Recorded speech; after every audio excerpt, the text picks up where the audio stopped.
That's right, everyone. You hear the celebratory paper pop. I'm back. It was that time of decade. I took vacation for the first time since COVID, which was like a year-long. Well, they counted them as non-vacation days, but we were out of the office. But since then, it was on record. I checked with HR. I hadn't taken a vacation day since 2020, so I took a whole week off. That some call it a honeymoon, I believe. And half the SEC and Big Ten was down in St. Lucia, so I really didn't get too far away from you guys. More about that on the back end of the show, but we're jam-packed high atop just a sparkling downtown Nashville, Tennessee on this Thursday, June 12th, the year of our Lord 2025. Now, some may say that I missed a lot. I wouldn't go as far as to say that because by missing, you're implying that I was kind of without. And I was not, but there were big news items that happened in college football while I was gone.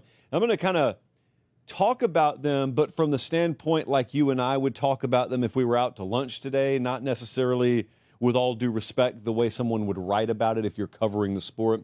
I got Big Ten quarterback rankings. I didn't learn my lesson from the SEC. Let's see, there's a little smudge on the laptop there. It's still there. I didn't learn my lesson when I did it with the SEC, so someone asked me to do it with the Big Ten, so I said, hey, why not? So we're going to drop that on the show tonight. FanDuel has done us the great service of releasing those make and miss odds, which is, it's just as it sounds, Pate State to make the playoff or to miss the playoff. So you can bet on whether teams will miss the playoff or not. And we got all that in the show tonight. We've got, actually, someone asked about Bill Belichick, and it has nothing to do with his personal life. Imagine the audacity of talking about Bill Belichick within the confines of football. We're going to try it. I don't know if it's going to work, but we're going to try it on the show tonight. We've got several odds and ends to weave into the show. We're jam-packed. You hear how thick that stack of papers is. We've been gone way too long. I don't know how you guys do it. I'm told some of you take vacations multiple times a year. I don't know how you do it. But we're here. We're back. And we are together for the foreseeable future. You know, unless you want to tune out, in which case you're free to do that constitutionally, but I don't recommend it. They're watching us in Clear Lake, Texas, Buffalo, New York, Cullman, Alabama, Phoenix, Arizona.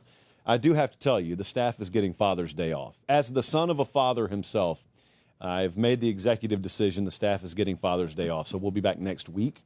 Got just a metric ton of stuff happening behind the scenes with the show that we'll announce in due time. No bad, all good, but ton of stuff happening. So the schedule's been a little wonky, but that's okay. We'll get it back on track pretty quickly. Okay, so I'm not even going to pop papers or pop knuckles or anything like that. While I was gone, yes, it's true, there were some big news items that happened in college football, in college athletics, even some would say. And frankly, I had grown tired of talking about this, so it really didn't hurt my feelings too much that this happened while I was gone.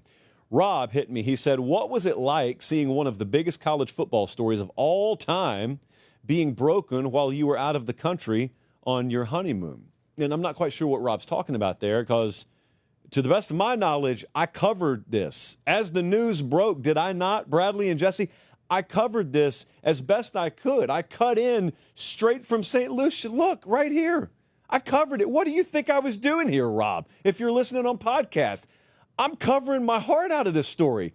That was about the extent of my thoughts on it, Rob. I couldn't have cared less.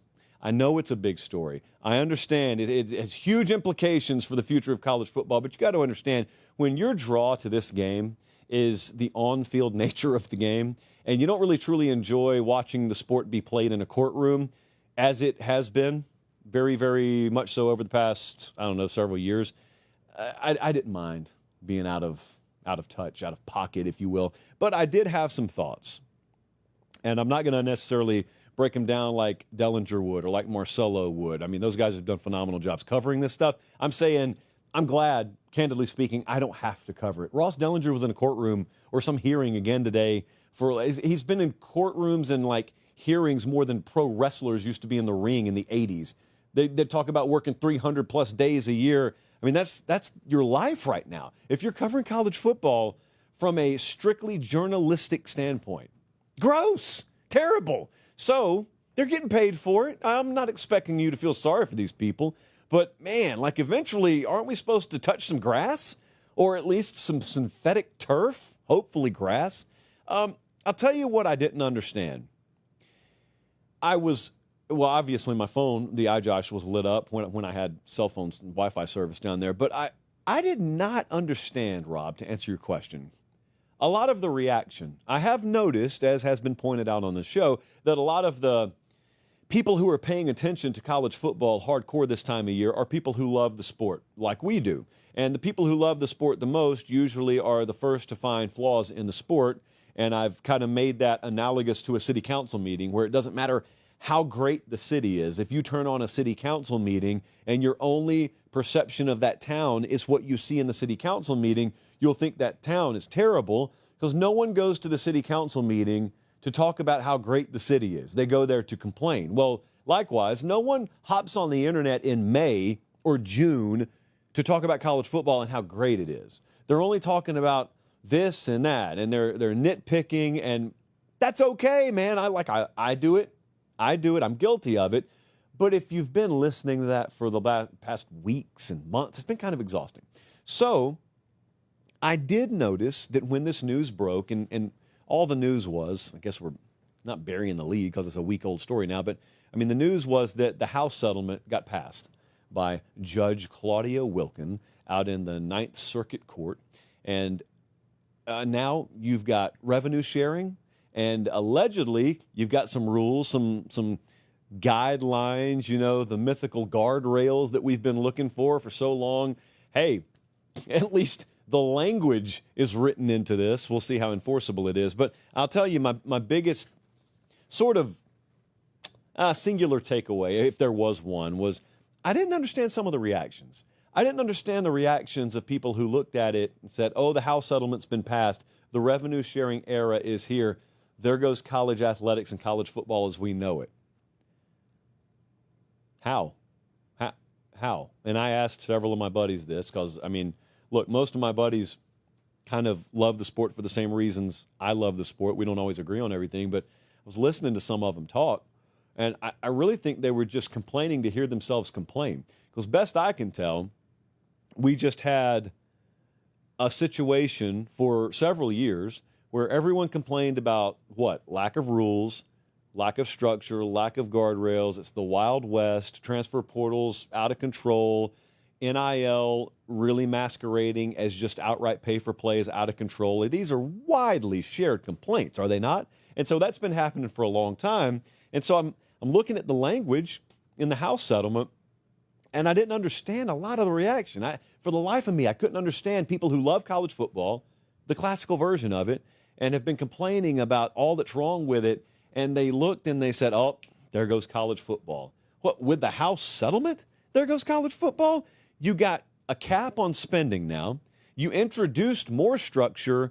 You introduced rules. You introduced at least incentive to greatly reduce roster churn. Therefore, the portal from this point moving forward should be fractionally as out of control and busy as it has been. They re-elevated in the interim the concept of evaluation and relationship building as being the cornerstones of the recruiting process. And you listen to that and say, Josh, that's not true. Everyone's being paid. What do you think revenue sharing is? No, I didn't say they weren't being paid. And if I really wanted to go bad faith argument mode on you, I could do what most people do and say, oh, they were always being paid. But I'm not going to do that. I'm not going to do that in the interest of ethics around here. But my point is, it's not about whether kids are going to be paid or not. And I think it's a pretty broadly held consensus that most of us believe they should be paid or compensated at least somewhat. I think most people's rub was, well, right now, if you've got one billionaire in your back pocket, then they can just run circles around everyone, and there's no rules and this and that, and you're getting poached from one roster to go to another roster, and it's just Wild West free agency all the time, 24 hours a day, 7 days a week. Well, now you've got rules, whether they're enforceable or not, I'll get to in a second. But you've got rules. You've actually got a set of standards that everyone has to adhere to, and you've got a revenue sharing structure that everyone has to adhere to. And when I look at that, I was down at LSU last year. I was actually, I was outside of Brian Kelly's office talking to someone else, but Yael's been there forever. So I'm in Yael's office talking to her, and Brian Kelly walks by. I was talking to him, and he said, man, I really hope that we get that new structure in place, because I love a world where evaluation matters and relationship development matters in recruiting. And what he meant by that is not, I want to get to a world where kids don't get paid. What he's talking about, and what literally every other coach that you meet with is talking about, sans a few, is we want to get to a world where the kids are getting paid, but everyone's kind of singing out of the same hymnal. So it's not bidding war season. It's recruiting season. And Clemson's going to offer me $225 a year, and Texas is going to offer me $238 a year, and Ole Miss may go all the way up to $250. But there's not this wide gulf in offers to where if I wanted to go to Bama, but Southern Cal comes in and offers 3 times the amount, I'm going to go to Southern Cal, hashtag business decision. That's not the way recruiting is really going to feel as much anymore if these rules are enforceable. So then, if everyone's sort of able to offer roughly the same amount, then what matters again? What matters again is your ability to evaluate, your ability to develop once they get on campus, but your ability to develop relationships before they're on campus. And dare I say, recruiting may retake on some of the flavor that recruiting used to have. But what is that piece of paper? The multi-billion-dollar question in all of this, I wrote it down here, just in case I would forget this sentence. It's very complicated. Will they really be able to enforce it? Told you it was complicated. Easy to memorize, but that's it. That's actually all that matters with any rule that's ever been written in the history of mankind. Will they be able to enforce this? Because obviously with this whole revenue sharing thing, NIL doesn't go away, but the way the rules have been written is any NIL deal above $600, I think is the number, goes through this clearinghouse. And essentially, if Pate State wants to pay Jesse over $600, I got to prove that Jesse's real value for the service that he's going to provide in exchange for that money matches what he would get on the open market. Now, of course, this is a situation ripe for lawsuits. They are going to come. The multi-billion-dollar question therein is, well, if you've got a rogue program out there that looks at these rules and says, good luck enforcing that, and they just still go rogue and they offer well above and beyond, either through straight-up cash or end-around NIL deals, how are you going to enforce it? Well, I don't know. That's why I'm sort of leaning back in this chair a little bit and taking a wait-and-see approach. I hope they can. I've been very clear on my wish with all of this, and that is I hope we get to this place as soon as possible, because I am looking out, and my self-interest is college football. There's no one program I'm rooting for. There is no one person I'm rooting for. I'm rooting for college football. College football is at its best not when there's full competitive balance, because there never will be. I mean, that's sunshine, rainbow, unicorn land. There's not that. But if you have an entire landscape where you've got the revenue share and then you got the NIL sort of as a cherry on top, but by and large, you've got rules and they're able to be enforced, well, that's a win for college football fans. And it places the emphasis back on recruiting and then back on development and then ultimately back on the football field instead of the courtroom. Imagine that. That'd be refreshing. But I think it's all about fear. You ask, well, will they be able to enforce this? Well, it depends on how terrified people are. I don't know how many of you have been through South Georgia. Thomasville, for example. There's a highway that runs through Thomasville, US 19. Anytime I went to a Florida State game, if I were going to go back to Columbus, Georgia, I'd have to come through Thomasville. Notorious speed trap. And the reason why, when that sign says 30 miles an hour, you don't dare drive over 30 is because you're scared that you'll get pulled over, because they do it every day down there. Now, conversely, there are other places in the state of Georgia where you know that you can disregard the speed limit sign. They don't ever patrol this area. It's the same way with rules and enforcement in college football.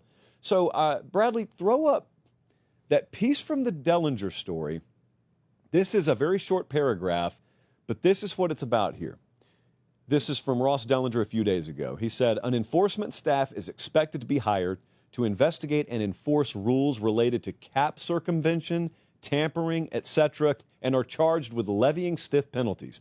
Violators may be subject to multi-game coaching suspensions, reductions in a school's revenue share pool, as well as reductions in allowed transfers and significant school fines. Keep that up, Bradley. So, if you're able to do this, if everyone looks around the room, and I can promise you this is happening right now, those league meetings, everyone says the right thing, whether they're in Destin or they're in Amelia Island, wherever these, in Los Angeles for the Big Ten, all these coaches get in the room and they agree with each other. We want rules. We want proper governance. We want structure. If everyone else will play by the rules, we will too. They all say that. Okay, so what you do if you're Greg Sankey or Tony Pate or any of these conference commissioners, you get in the room and you make sure everyone agrees. You all say you want structure, right? Yeah, you get all the heads nodding. Okay, and do you agree that if everyone else is playing by the rules, you will too? Yeah. You're going to get consensus approval there. They're all going to agree to it on the surface. And your athletic directors need to be read in on this. Your head coaches need to be read in on it. University presidents need to be read in on it. And then the next question needs to be, okay, well, if everyone's on board with this, then you won't mind us adopting and then enforcing really, really rigid, stiff penalties for anyone who runs afoul of this, right? Get them all to agree to it. Get them all to say yes verbally, just like if I'm sitting on an exit row in a plane, they don't take the head nod. I've got to say yes, I agree. So everyone, I don't care what school you're at, you need to agree to it. And then if what Ross Dellinger wrote here is actually enforceable, if you know that when you run afoul of this stuff, you got a multi-game suspension coming, or your revenue sharing pool is going to be reduced where you're not able to offer what your competitors are able to offer, or you're not able to take as many transfers, or your school gets a significant fine, that right there is the 30-mile-an-hour speed limit sign with 3 cops on the side of the road. That's the difference. If you're able to enforce it, that's the difference. Now, part 2 of this is, well, how do you decide whether you're able to enforce it? Well, therein lies not the problem, but the unfinished business in all this. And it's something that I'm following really closely. I don't talk about it a lot on the show because it's kind of boring, but I'm following this very closely because they're fighting to get a bill that grants them limited antitrust exemption. And don't worry, if you're a sophomore at Troy University and you don't know what that means, it just means writing rules that Congress then gives you the authority to enforce. And otherwise you wouldn't have that because it would be illegal. So that's what college football collectively is looking for right now. Now, you're going to get a lot of players' rights advocates that fight against that, and that's okay. As I said before, and I'll say a million times more, I care about what's in the best interest of the overall product of college football. And what's best for the overall product of college football is to have the players being compensated, check. Fairly, check. Sometimes above and beyond fairly at this point, check. Having rules, okay, question mark right now, and the ability to enforce them, also a question mark. And so they got part 1 done. They got the House settlement. If they develop the ability through Congress to enforce this, that's really when you've got groundbreaking substantive change. Until then, you're just going to get a lot of battles in the courtroom. I mean, here's how big a joke this is right now. I'll just move on because I'm not going to name names. Because I'm really not even educated enough on this stuff to fight the battle if people challenge me on it, candidly. But I know of legal types who spoke out against anyone who pushed back on the House settlement. They're advocating for the House settlement. Don't get in the way of progress. The House settlement is going to save college athletics. And these same people had female athletes lined up, ready to challenge the Title IX portion of the House settlement the day it was settled, the day it was agreed upon. And so you do have people whose lifeblood, whose income depends on drama and depends on unrest in the world of college athletics, and those people have a vested interest in making sure that the tornado keeps spinning. I don't really care what they think about my opinion. I care about what you think, and what we think. I would say to a supermajority consensus is, yeah, we want rules and we want people to be able to enforce them. Kids are going to make a ton of money either way. I'd strongly encourage you to listen to Christy Dosh, who covers this very well. She also teaches down at Florida on this very subject. I was listening to her the other day. She said, I teach about NIL and about the potential employment model in college athletics. And she said, it's so funny when you explain what being an employee would actually mean versus maybe collective bargaining, but not under the employment model. She said 100% of players say, I don't want to be an employee. They're right. It's so funny. That's the irony in all this. You got a bunch of quote unquote players' rights advocates that are pushing for the employment model. And once they're educated on it, almost no players want the employment model because they realize they have never had it, nor will they ever have it better than they've got it right now. And I'm of the belief that you do not have to have the employment model to collectively bargain this stuff. I think there are very smart people in the room that can accomplish one without the other. I do actually think that's the common ground that athletes, their representation, and conference commissioners will arrive at. So I do think they'll eventually get that done. I just don't feel like wasting any more time talking about it. Academy Sports and Outdoors, no matter where your players came from, no matter how your roster was constructed, that Tennessee uniform is still just as orange on Saturdays in the fall. And if you want to pick one up, Academy Sports and Outdoors is where you want to do it. And you may be listening to me saying, Josh, I don't care about football. If you don't, welcome to the show. I cannot believe you made it this far in, but you know, maybe you're an A's fan and they're getting blown out tonight and you just kind of found the show. Well, maybe you like camping. They got tents at Academy. Maybe you like fishing.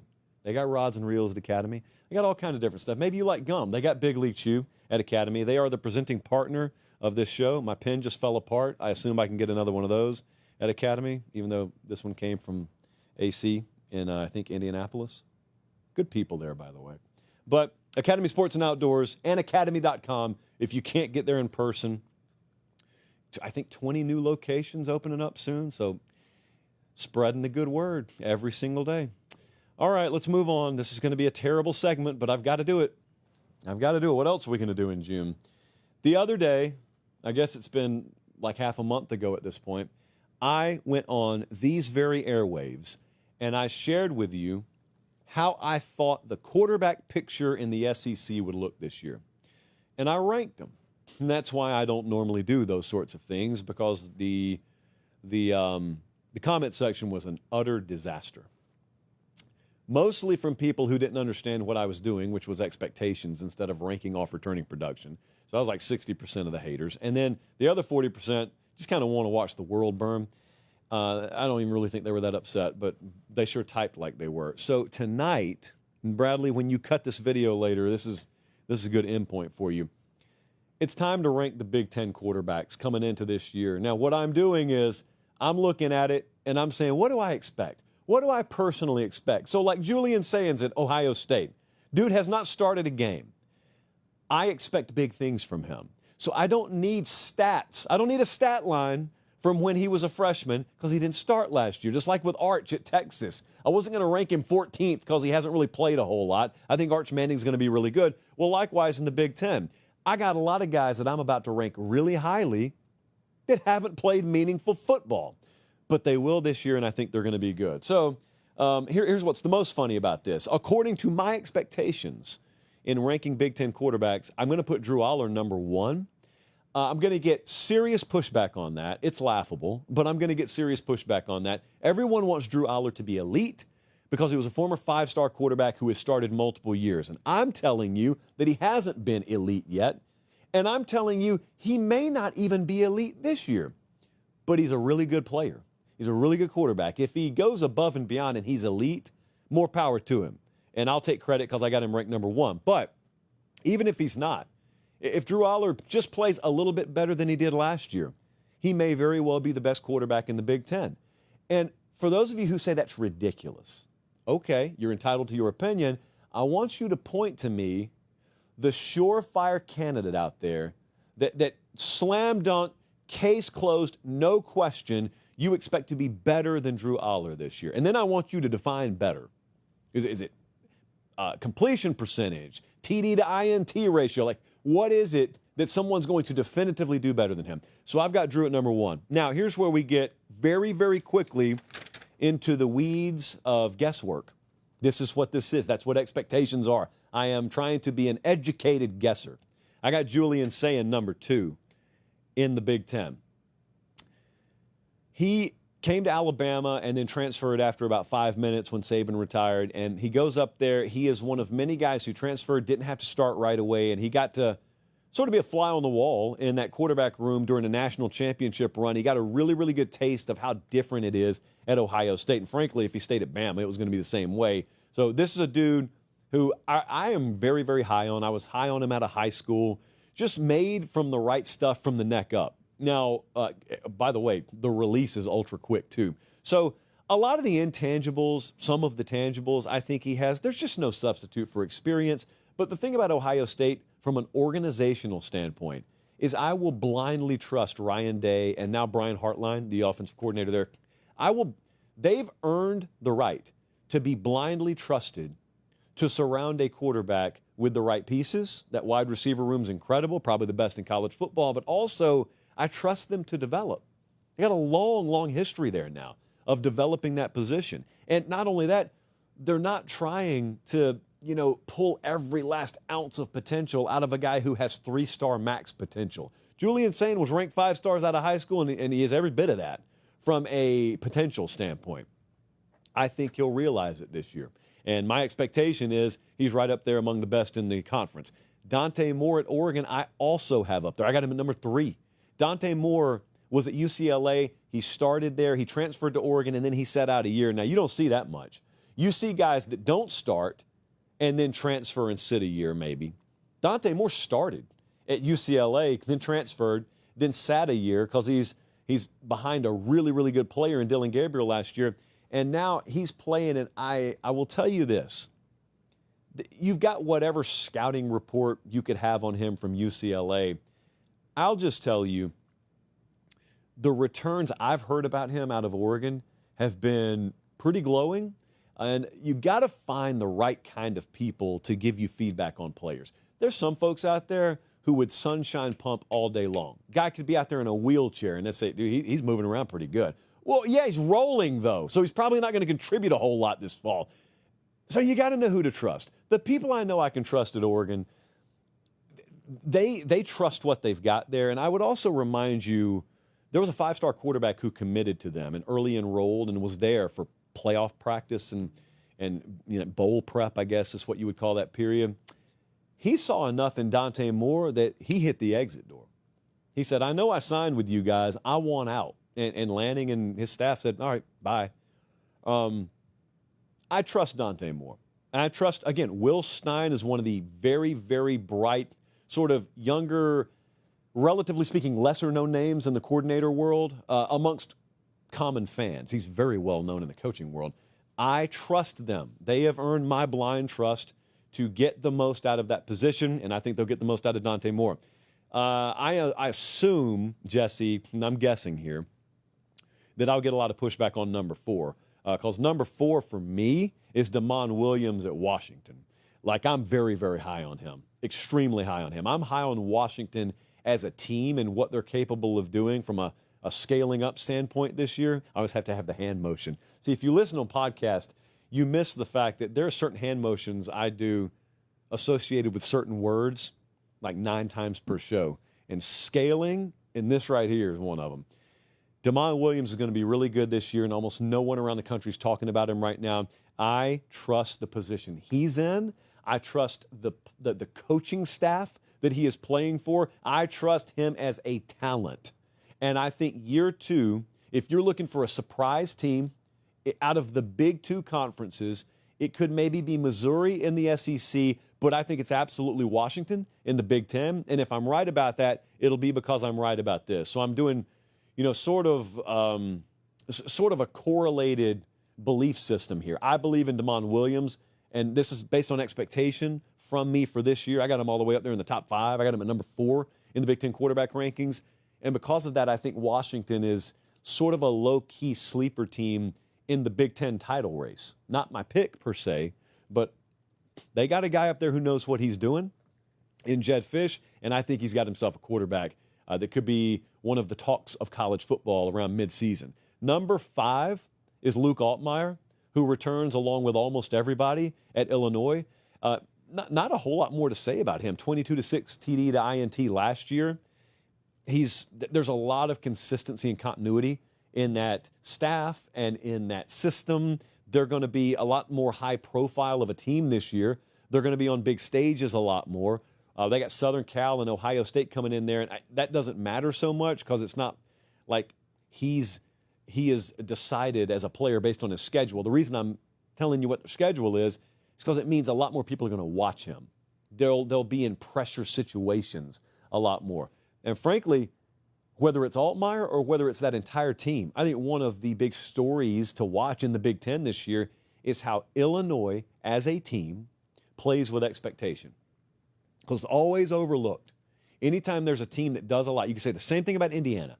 Anytime there's a team that comes out of nowhere and does a lot and then returns a core chunk of that roster, it's blindly assumed that if you had a good team and returning production rate is high, you just copy and paste. Like their starting point is where they left off last year. Yeah, but they also had 8 months to listen to people tell them how good they were. And they had 8 months to go from collective chip on the shoulder to pats on the shoulder. And sometimes that doesn't affect guys. Hopefully it doesn't with Altmaier in Illinois. Sometimes it does, though. You come out of the gate ice cold and everyone's looking and saying, but remember how these guys played last year? What happened? This happens every year. The trick is trying to figure out where it's going to happen. So this is me kind of betting that it doesn't happen with Illinois. And Coach Brett's got those guys ready to go. He's got himself a really good quarterback there in Luke Altmaier. Dylan Raiola at Nebraska, I struggled with 5 through 10 here because these things could slide any which given way.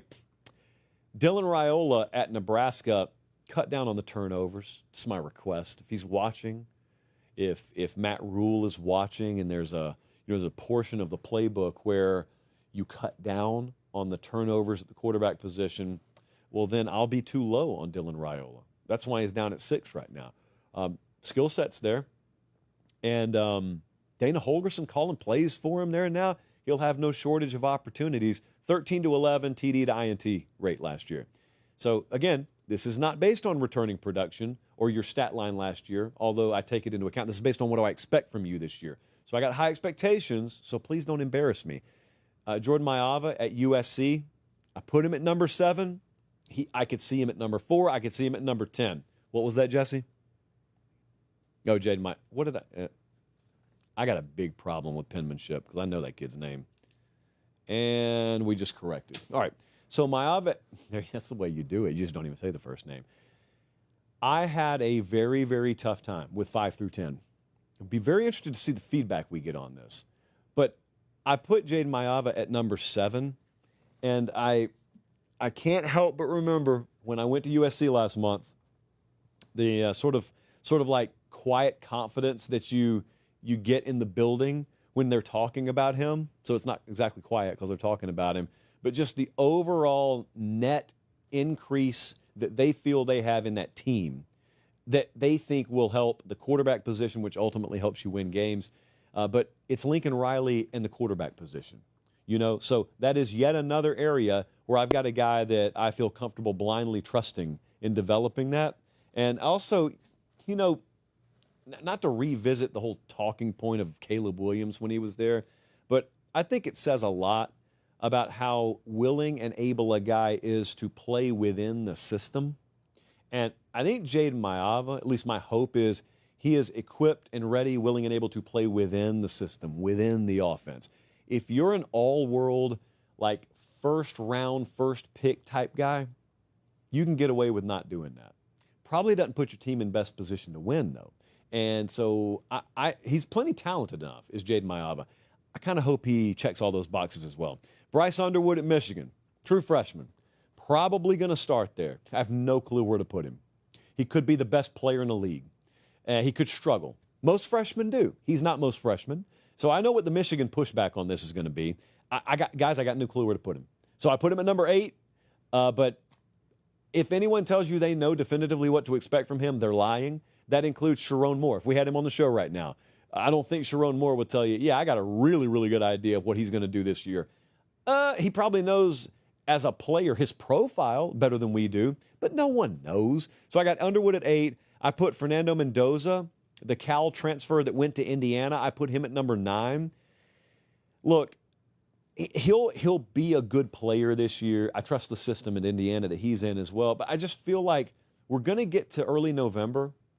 Maybe Indiana's not undefeated or anything, but I think, again, you'll look and you'll say, man, Curt Cignetti pulled it off again. And there were places that needed a quarterback that sort of passed on Fernando Mendoza and went with, in my estimation, bigger risk. There may be bigger reward, but bigger risk candidates. Fernando Mendoza is a solid player. And so he's going to Indiana. I got him at number 9. Nico Iamaleava, what do you do with him? What do you do with him? I put him at number 10. I have no idea what to expect. I think UCLA upgraded at the quarterback position, and as a result, I think Tennessee downgraded at the quarterback position. What kind of situation is he being put in? What kind of talent is he surrounded with? How well does he acclimate out there? That's not an easy thing that he's gone through. So, what was he going to be at Tennessee this year? Before any of that change enters the equation, what was he going to be at Tennessee? I don't know. So 5 through 10 in the Big Ten was really hard for me to figure out, and you could really just say the entire picture in the top 10 is hard to figure out. So I welcome your feedback. I just can't wait to get it. It's always so constructive. That's why when we rank quarterbacks in the league in June, that's why I love it, because it's so constructive. Let's move along. There was legitimate football-based news that dropped while I was out of the country. I will paper pop to this. The SEC schedule and the start times got released. And look, ESPN owns the rights to this conference now, so you're going to have a ton of primetime games. And, if you love night games, it's a good time to be an SEC fan. But there were a couple of games that, even though I love noon kickoffs, I was hoping would get the special primetime treatment, and they didn't necessarily. But just a couple of takeaways here. Florida is going to be front and center. So if you didn't know anything about Florida, you will by season's end, I promise you. They are going to LSU. That's going to be a night game. They're going to Miami. ACC, I think, has rights to that. That won't be a noon game, so that'll be either 3:30 or at night. Texas comes into the Swamp. I would be willing to bet that's a night game, 3:30 at the latest, Eastern time, of course. They are at A&M. That's either afternoon or night game. They got Georgia at 3:30. They do every year. They go to Ole Miss. That could be a night game. Tennessee at home. That could be a night game. Florida State at home. That's either an afternoon or a night game. It doesn't look like Florida's going to play a single noon game. So, if you want Florida in high leverage positions from a scheduling standpoint, you got it. Now, don't go 4-8. All right? Some of us have you top 10 in their preseason rankings. So this is the time for Florida to shine. They call him Blue Chip Billy, Birmingham Billy. Because if Billy Napier wanted his team in the spotlight, he might as well have broken into the league office and made the schedule himself. You will not be able to escape Florida this year. Georgia season ticket holders have gotten the shaft in some seasons recently, not this season. You understand this year, if you have Georgia season tickets, you're getting Alabama in Athens at night. You're going to get Texas in Athens probably at night.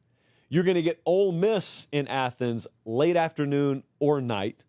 And also, now that's for the season ticket holders out there, but also just speaking about Georgia's ability to navigate this schedule, they only play one road night game in conference play, and that's at Auburn this year. Auburn could be terrible, or they could be great, and no one knows what Auburn's going to be. But outside of that, look at those road games. They go to Tennessee. It's not going to be a night game. They go to Jacksonville to face Florida. Then it's an afternoon game too. They go to Mississippi State. If you got to go on the road in the SEC, Starkville, Nashville, Lexington. I mean, just respectfully, these are the places that you're wanting to draw from a road scheduling perspective. We've got a conundrum on September 27th. And this doesn't just apply to the SEC, but it applies to a game that I had circled. So September 27th, at least from the chair I sit in right now, is setting up to be one of the biggest Saturdays of the year. Just to give you an idea of what's happening that day. We got Oregon at Penn State, somehow, some way, God has smiled on State College, Pennsylvania, and they're going to get the whiteout with Oregon in town. Don't ask questions. Just be happy you got it. That game's on NBC. At the same time, Alabama will be playing Georgia. So those two are two of the 5 biggest games in the country this year. They'll be happening at the same time, and that's important to note because then you look at the mid-afternoon games, and you got LSU at Ole Miss, and you got Auburn at Texas A&M. And here's why that's a problem.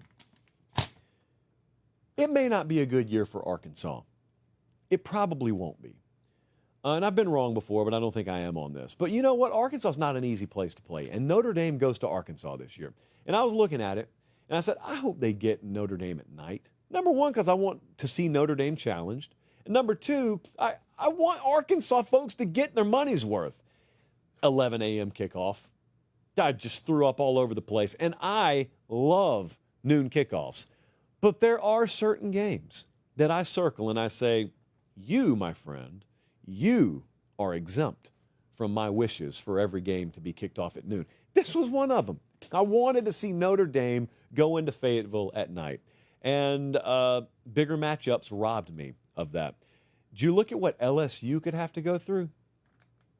LSU expected to be a contender in the SEC, be a contender for the national championship.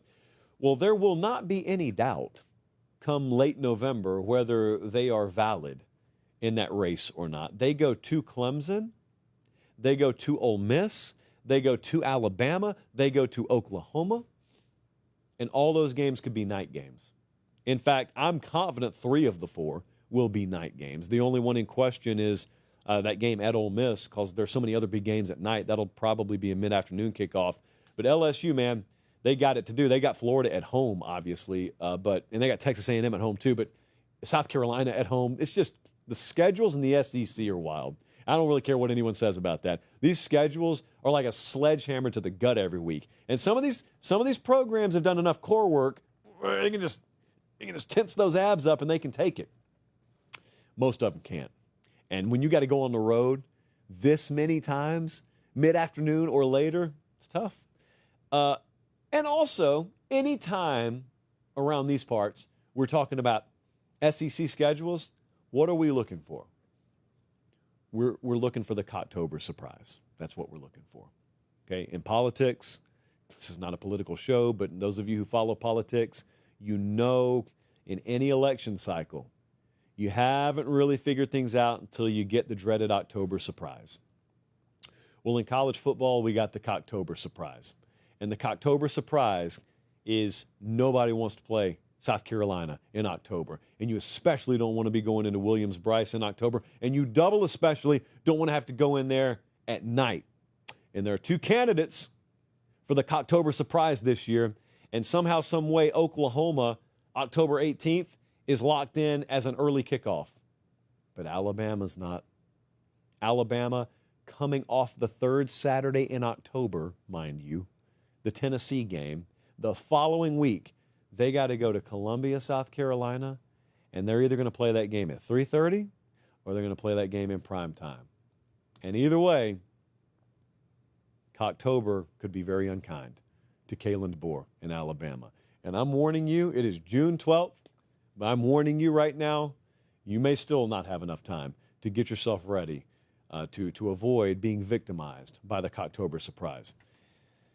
Have we trademarked that yet, Jesse? I think we filed for so many trademarks around here, and we haven't filed for the Cocktober trademark. Do you imagine if we got the jump on Justin King and those guys over there?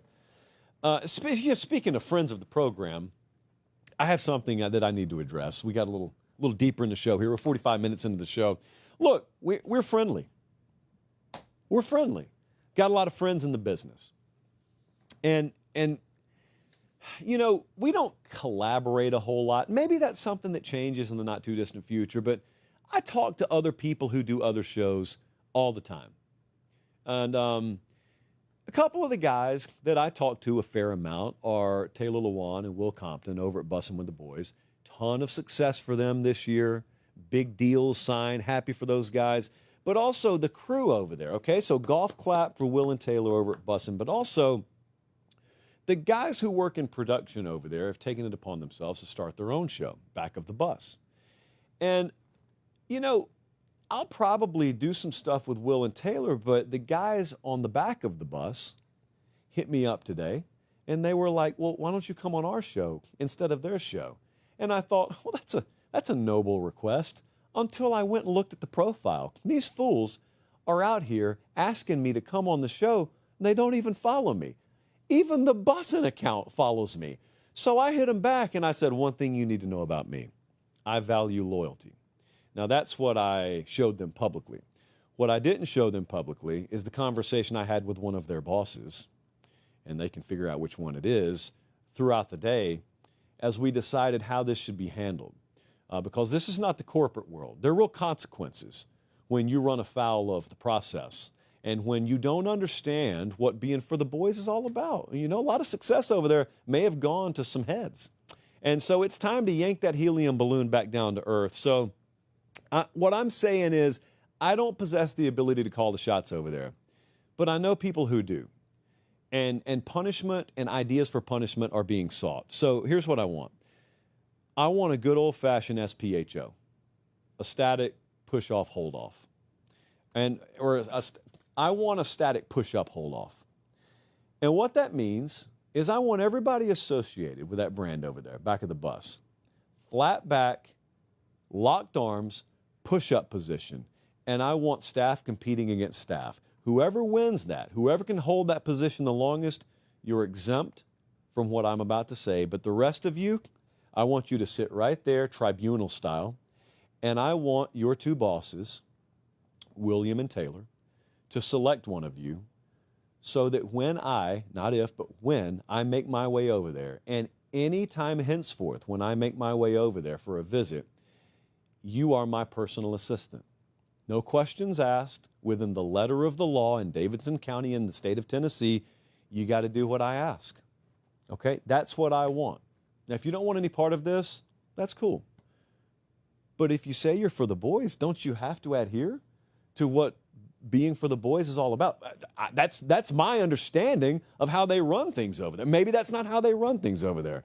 You know, maybe they're really not about that life. But I heard they are, so we'll see. My balls are in your court. I await your response. Let's move along. We had a question from a friend of the program. Lawrence in Greensboro, North Carolina said, do you think Bill Belichick will actually ever win at North Carolina? Okay, I avoid these kinds of questions like the plague. But that's kind of hypocritical because I'm answering this on the show. But here's what I mean.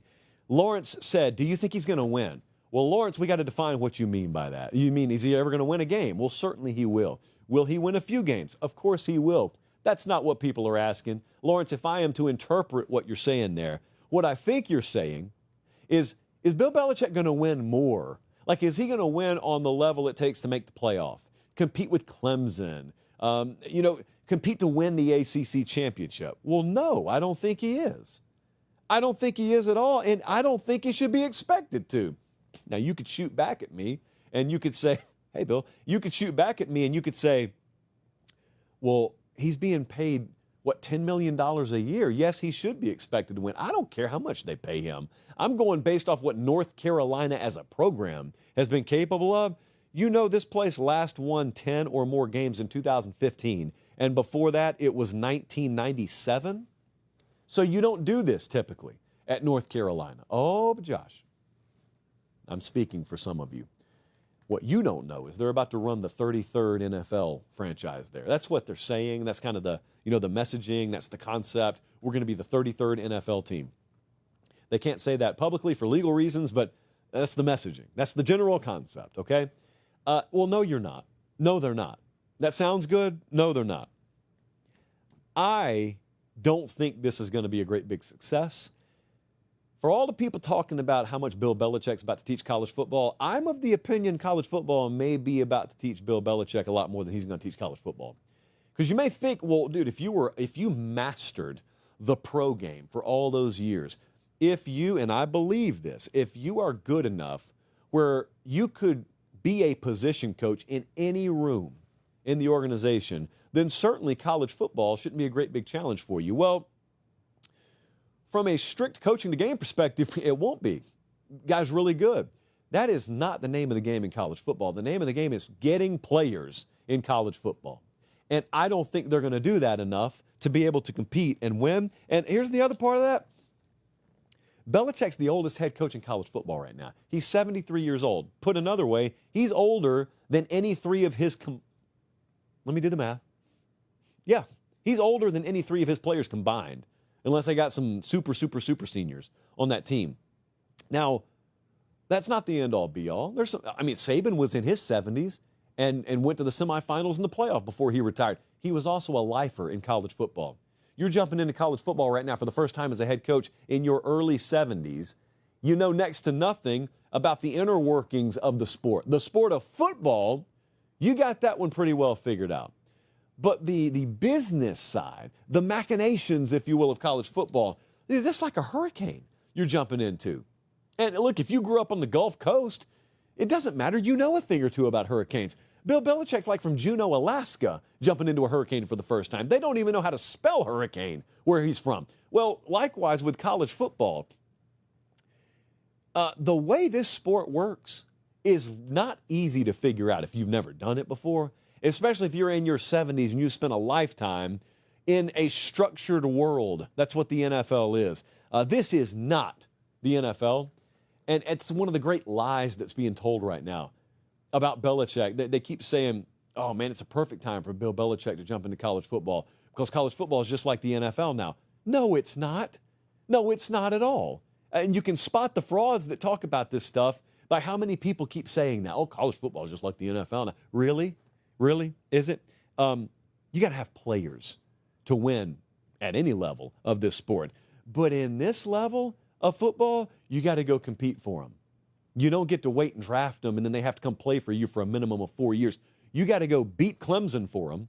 You got to go beat Georgia, because remember, we're not asking if he'll make a bowl there. We're asking if he'll compete for the playoff spot. Well, to compete for a playoff spot, you got to be better than the other teams that are competing for playoff spots, which means you got to beat them in recruiting for the same pool of players you're going after. You going to be able to do that? Other folks at North Carolina hadn't been able to do it. You're going to be able to do it. So even if the answer is yes there, all right, well, then you got to get them on campus and you got to develop them. And I've watched Bill Belichick for a long time, just like anybody else at the NFL level, enjoy the ability to be able to take already developed players from the college ranks and plug them into the NFL. That doesn't mean they don't know how to develop. Don't misunderstand me. Bill Belichick has forgotten more about developing football players than I'll ever know in 10 lifetimes. And I'd be foolish to suggest otherwise. What I'm saying is there's a big difference in the finishing touch development kind of work you have to do at the pro level versus the raw chunks of clay that you get dropped in your lap at the college level. And remember, they're free to leave every year. So not only do you have to get them, you got to maintain them. Then you got to go win with them. North Carolina historically hasn't done that to the degree that people are expecting him to do.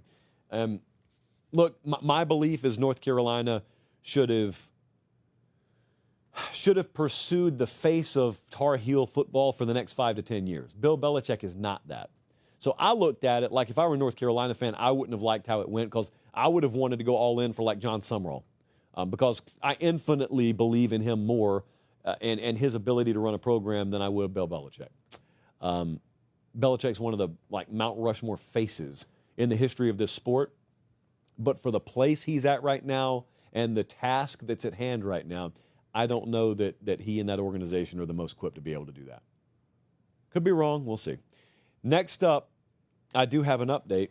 I have an update in hand about something that we do in-house here. We do our own strength of schedule ratings in-house. And with a lot of the transfer portal closing and the rosters being solidified, we've updated it. And I just wanted to let you know in each of these conferences who we think has the hardest and easiest schedule. In the ACC, Syracuse has the hardest schedule in this conference, and it is not particularly close. I mean, we got them graded at a 102.5 difficulty rating. Just to give you an idea of how big the gap is, the next closest team is Clemson, and they're in the mid-80s. So Syracuse, I don't know who Fran Brown aggravated last year. Listen to these teams they play. They play Tennessee, SMU, Georgia Tech, Miami, Notre Dame, Clemson. None of them at home.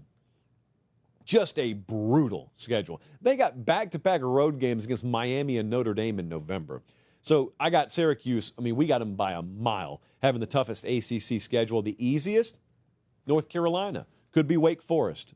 They're right there neck and neck, but we slightly, ever so slightly, have North Carolina with the easiest ACC schedule. And that's even with them playing TCU and UCF out of conference. They avoid 4 of the top 5 teams in the league in the preseason odds. And they play 7 teams we have rated tier 5 or lower. So Bill Belichick, we were just talking about him, as big a question mark as I think there is on his potential there. It's the right time to take the job. In the SEC, this has been back and forth. Who has the hardest schedule in the SEC this year? Either Oklahoma or Florida. With the updates with the rosters, ever so slightly, Florida has retaken the unenviable mantle of being the team with the toughest schedule in the league this year. At LSU, at Miami, Texas, at A&M, versus Georgia, at Ole Miss, Tennessee, Florida State. To give you an idea of how insanely imbalanced scheduling is in this sport right now, and why I believe you are what your record says you are is the biggest lie you could ever tell. I was just talking about North Carolina. Okay, we're supposed to pretend that all these teams are playing the same sport right now, and from a scheduling standpoint, they just aren't. We looked at this. North Carolina's second toughest opponent would be Florida's 9th toughest opponent. And yet, we get to the end of the year, and if you're 9-3, you're 9-3, you know? It's insane. The easiest schedule in the league is Missouri. It would still be the toughest schedule in the Big 12, comparatively, just to give you kind of an idea of where they would fall. But Missouri's got a good draw right now. They get the 3 bottom teams in the league in terms of preseason odds. They've got Bama, A&M, and South Carolina at home. And their toughest road games are at Auburn and at Oklahoma. Those are not easy places to play. But the thing about it is, those are 2 big wild card teams. Like Auburn could be very much improved. OU could be very much improved. Or they could be what they were last year. And Missouri could be sneaking around in contention to go to Atlanta, and no one expected it. So another good year schedule-wise for Missouri. In the Big 12, toughest schedule in the Big 12 this year from a preseason standpoint is TCU.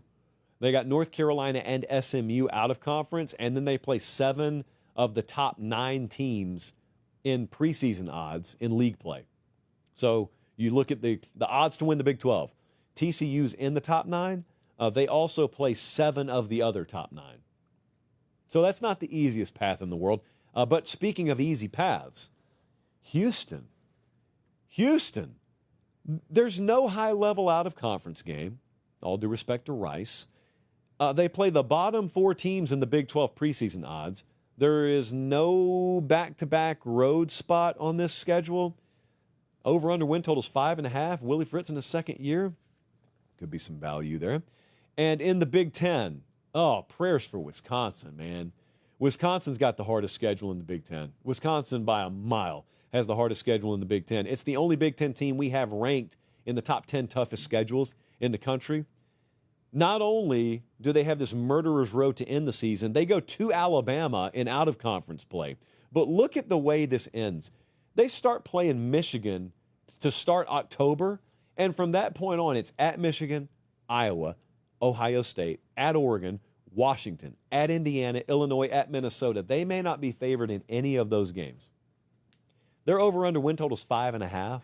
I would slightly lean the under right now. They may be improved this year and not be able to hit that with the schedule they play. The easiest, surprisingly, is Nebraska in the Big 10. They do play Penn State, and they do play Michigan. They do not play Ohio State, and they do not play Oregon. They get Michigan at home. They get USC at home, and they play 4 of the 5 bottom teams in the preseason Big 10 odds. So, year 3, Matt Rule. If you're looking for another reason to believe, there it is. If you're looking for a reason to go driving tonight, quick trip. Normally the reason to stop. I suggest it's the reason to go out and take a drive. Cold brew on tap also. It'll keep you up a little bit later than you need to. I'll be proudly partaking in that later tonight. I've got a long drive ahead of me. But Quick Trip fueling us as we go all over the country. Surprisingly, don't have a location down in St. Lucia yet. I did some field research last week, so we need to work on that. We will. But in the meantime, if you live in Brunswick, Georgia, or if you live in, just outside Nashville, we got one. Quick Trip. Just look for that bright QT red sign, more and more popping up all over the landscape as we speak. Bold prediction season is back. Appreciate you guys watching live, by the way. Nice little live crowd here. Make sure you subscribe to the channel. It's free, after all. Bold prediction season here. What do you believe? Not what I believe. What do you believe? What are you willing to state publicly? What are you willing to put your name behind? Well, first up tonight is Braden from Austin, Texas. He says Texas wins the national title, but they don't win the SEC title. Ohio State just did this, so it's not impossible. We saw Ohio State not even play for the Big Ten title, and they won it all. Texas has the number one odds to win the SEC. They have the number one odds to win the whole thing. And a lot of people are upset about that. And if you are, I've got good news for you. You can bet on Texas to miss the playoff. We'll talk about that later. I'm going to say this is a 9.25 on the boldness scale. Look, if Texas, they could go to Atlanta, lose to Georgia like they did last year, still make it in and make a run. Ohio State, like I said, just did this. This will probably coincide with Arch Manning peaking late instead of early. It's tough to predict outright the exact winner of the thing. So I'm going to put a 9.25 on it, but it wouldn't be crazy to see, I don't think. Next up, this is a 9.5 here. Ohio State. Got a lot of new faces around there. Max from Henderson, Kentucky said Ohio State's going to have 2 Heisman finalists. That gets a 9.5 from me. Most likely we're looking at a quarterback wide receiver duo if this happens. So Julian Sayin has the 6th best odds at FanDuel right now. Jeremiah Smith has the 4th best odds to win the Heisman. Caleb Downs, could be in there. Carnell Tate could be in there. But those are more dark horse names. These are guys that are in the top 10. You got a new offensive coordinator there. Brian Hartline, he's been there forever, but he's elevated to that position now. New quarterback, like I said, in Sayin. Does it just click immediately? Because you can't afford to be flat for half the season and have the numbers that are necessary to have 2 Heisman finalists. So that's why I said it's probably a quarterback wide receiver duo. I'm going to put a 9.5 on that. That's tough to call. Next up, I wanted to put a 4 on this, but the staff manually overrode me. Immunity. Tyler from Wheaton, Illinois said Iowa State wins the Big 12. It's well known that this is going to happen this year. But for the few of you out there who are not aware that Iowa State is going to win the Big 12, they are. And in the interest of mystery, I'm going to put an 8.75 on this. They played in the game last year. Shockingly, egregiously, they've only got the 8th best odds to win the league this year. So shame on FanDuel. I think Chase Sowell is a wide receiver transfer from ECU. He needs to be a star for them this year. I think he will be. And otherwise, they got a workable schedule by Big 12 standards. I love the identity of the team. I just need him to get back there. If they get back there, I have confidence. That thing really got away from them last year, and we will not repeat December's mistakes of last year. And lastly, this one's really bold. This is a 9.75. RB from St. Louis said the winner of the backyard brawl will end up winning their respective conference. Really? So that's Pitt, West Virginia, for the uninformed out there. Pitt, if they win the thing, they've got the 9th best odds to win their conference. If West Virginia wins it, they got the 13th best odds to win the Big 12. Look, neither one of these teams is winning their conference. So this is a 9.75 on the boldness scale. Pitt would be the one who's capable of it, I guess, although anything can happen in the Big 12. Eli Holstein, some good DBs there, I guess, if it all came together for Pitt. But each team has a win total of 5.5.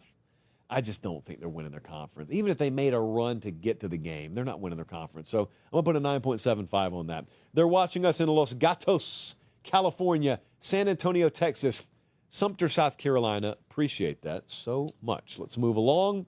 Hey, look, I know we're going long, but We haven't done a show in over a week, so I've also had, there went another one, a record number of whale breaches tonight because allergies are still acting up. All right, so let's get to these odds right quick. College football playoff odds are fun this time of year. But with FanDuel releasing the updated market, we got to talk about this. Because what FanDuel does every year now, which is just fascinating, is they don't just put out odds of whether you're going to make the playoff or not. They do that. But a lot of people look at odds and they say, that team's not going to make the playoff. Well, FanDuel listened. So not only do they put odds to make the playoff, they put odds to miss the playoff.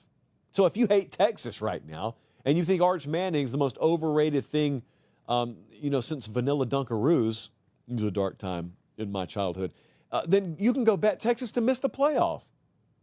You may lose some money, but you can do it. So that's what I'm looking at right now, and it paints a good picture of what the Big Ten is right now. Like this right here is the best odds. So they're showing you on the screen right now the best odds to make and miss. First up, when I looked at this, the Big Ten, there's so obviously a tier 1 of 3 teams, and then there's like one team in tier 2, and then there's a mess, like jumble tier 3. So Ohio State, Oregon, and Penn State, they are the 3 teams that have like minus odds to make the playoffs. So they're big-time favorites to make the playoff. If you bet them to miss the playoff, you're getting better than 1-to-1 return on your money. Then past that, you go a little ways and you got Michigan, sort of on an island all by themselves in terms of like tier 2. And then in tier 3, like USC, Illinois, Indiana, Nebraska, Iowa, and I would count Washington there as well, all have somewhat comparable odds. They're long shots to make the playoff. You'd have to bet a ton of money to get any return on them missing the playoff. But it's a very, very solidly like developed tier system compared to the SEC, where it's nothing like that. The depth in the SEC is just wild.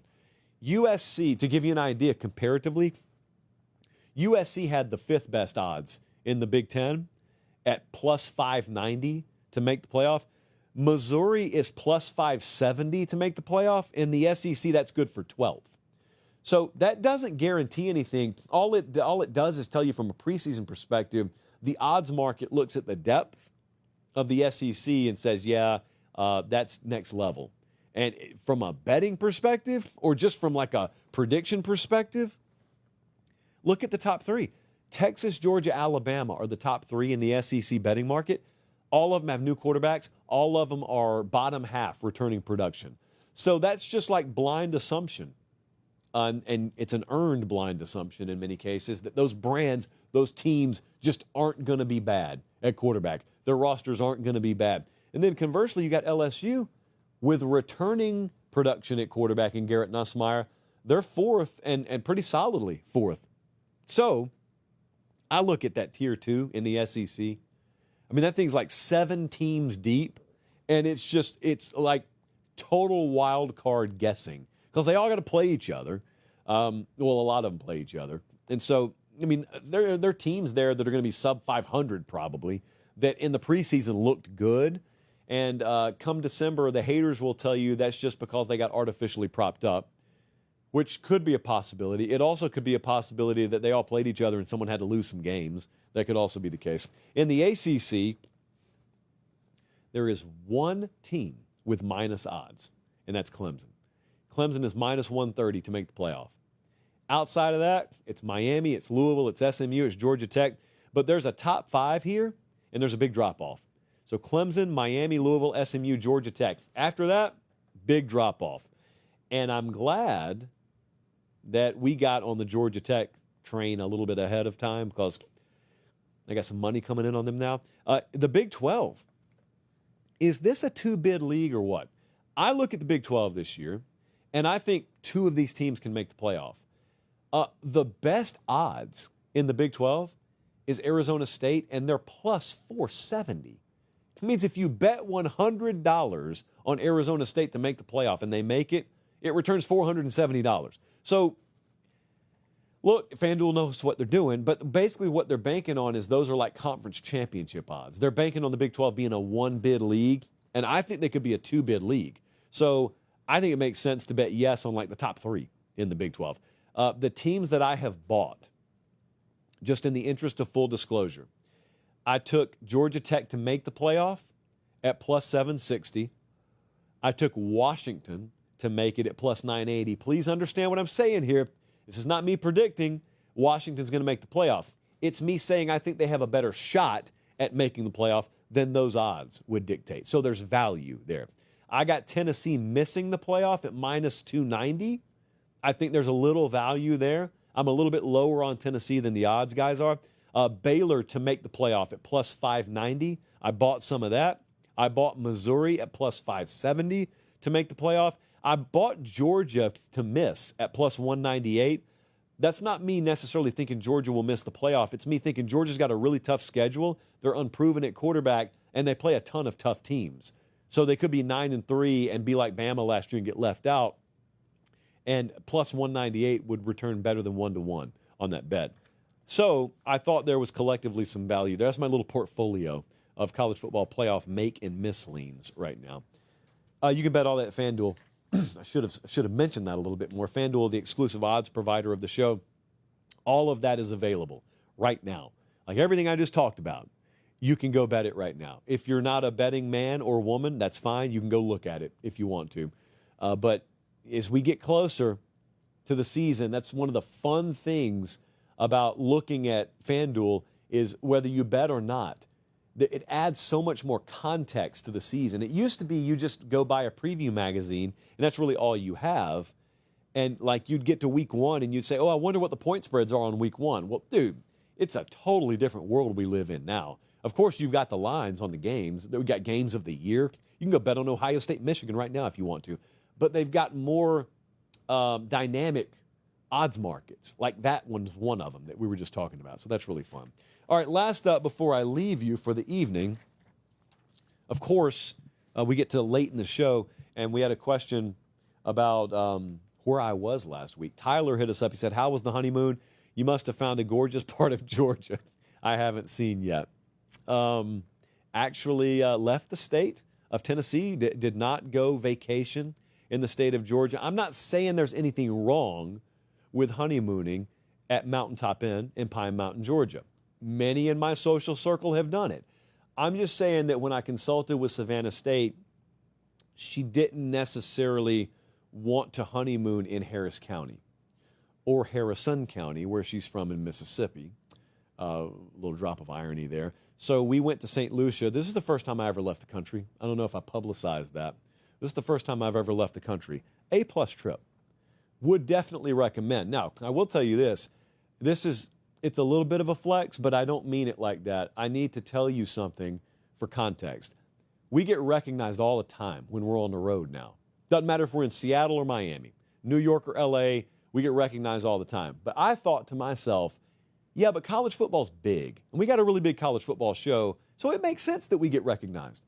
But if I'm going to St. Lucia, like Soufriere or however I'm supposed to pronounce that town, which is next to the resort I stayed at, no way people there are going to recognize me. But what I underestimated is like half of the college football public was also going to be vacationing in St. Lucia while I was there.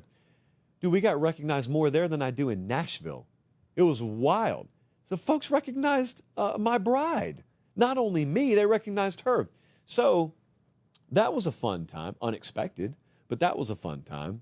But it was really a great trip, really great trip. I don't know if you have ever seen the movie White Squall. It's a 1996 movie.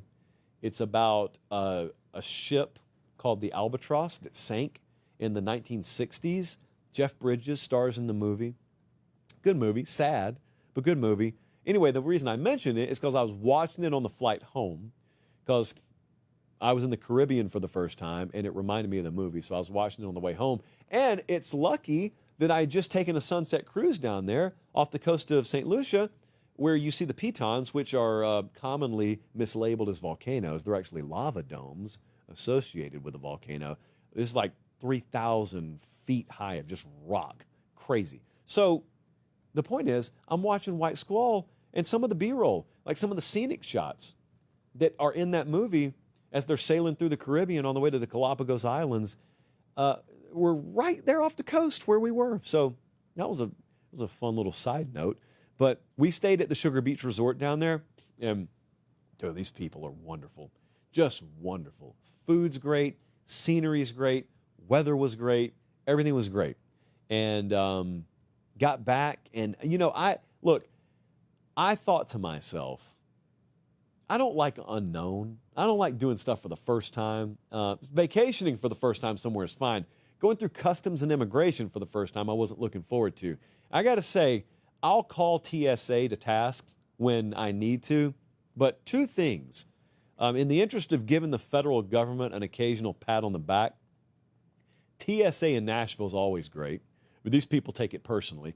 And at Hartsfield, it was probably because I was coming through at 8 o'clock at night, but Hartsfield in Atlanta, especially from the customs and immigration perspective, is a machine.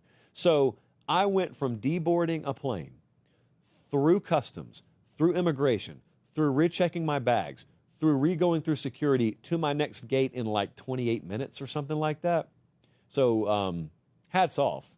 And speaking of Atlanta Airport, one of the most embarrassing quotes to ever come out of my mouth, but it did, is we were on a boat down in St. Lucia, choppy waters, and the following sentence came out of my mouth to one of the crew members on the boat. They were asking, do you have your sea legs? Is anyone getting sick? And I said, dude, I've stood on the plane train before at Hartsfield, so I'm fine. And it is the most ridiculous, it's the most ridiculous sentence that could ever come out of anyone's mouth. They didn't judge me. I don't know if they know what the plane train is. Anyone who's been to Atlanta Airport knows what the plane train is. But if you can find your footing on the plane train, you will never suffer from seasickness. You will never struggle to get your sea legs. Like they say, if you make it in New York, you can make it anywhere. If you can stand on the plane train without assistance, you can stand anywhere. You would not struggle anywhere. So it was a great trip. We got thousands and thousands and thousands of congratulations. We got boxes taller than I am at the Apartment of Wedding Gifts. Haven't even started to open them yet. So thank you. Cards will be coming, but we appreciate it. I appreciate all you guys. All right, we'll be back next week. Not Sunday, but we'll be back next week. Make sure you're following the socials. Hey, look, I'm gonna potentially get involved in some pretty ratchet activity tomorrow. I would highly suggest you be following on Instagram at Josh Pate CFB. I can't say anything more than that for legal purpose, which is the plural of purpose. But you should be following over there anyway. There's a lot of stuff goes on there that you don't see on the show. All right, for Director Bradley, for Producer Jesse, I'm Josh Pate. Take care. Have a great start to your weekend, and God bless.